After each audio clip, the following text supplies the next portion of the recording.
Kiban ko jalan tu dak lo. Nah, ada tulak ya. Kiban. Banana saja. Itanya dente saja wate tababi utang kan. Be mendalimi gop yang faksi ni barang kita.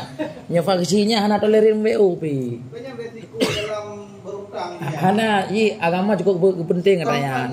Hadir agama sih kenan. Nyo kan nyo leke mah. Matan kita yang baca tanya kiban tu dak. Itanya nyo matanyo nan depe rono. Nyo kon matan yang tanyoba.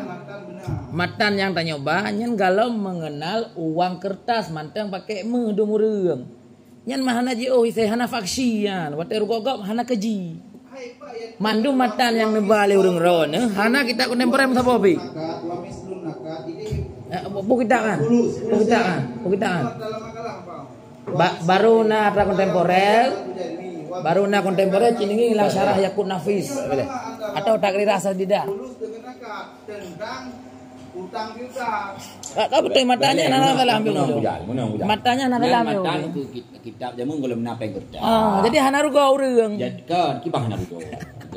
Contoh-contoh Pak Buna mandu contoh nak kita. Mana ruga aja hana keji. Jadi le, buna muyo jino iron leke matan kita kontemporer.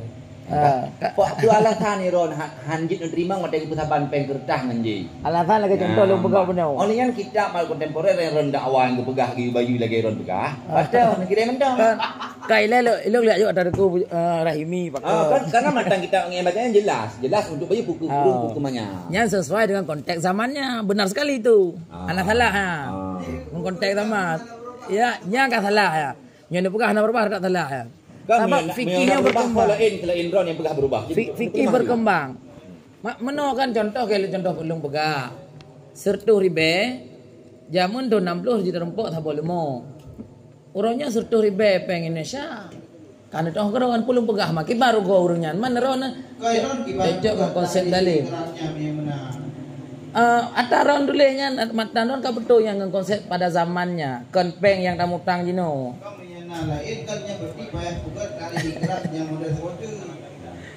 Masalah utang lu rasa masalahnya masalah kan perbedaan harga. Yang beli tadinya perbedaan harga. Ini wate dati matan kan? Tak bayangkan keadaan harga tamunya yang jelaskan di pengarang kita kiban. Ya benar. Berarti Pak Ron hana matan. Jadi gue hebat terlepas dari Ilang matan Jeremy matan. yang tawarkan minggu Rizal menarik sih untuk neo. Ilang matan Jeremy matan jeut ngaharga. Nah, berarti ageun harga. Jadi di bar dengan harga yang terdekat. Tapi ketika mutang jadi beda. Agama hanya memberi perlindungan kepada harta orang yang hutang sebagaimana ketika perlindungan orang yang pengen hanya yule. Kayaknya menariknya begitu. Tapi haknya memang menaji. Tapi haknya memang harus mengenali harga.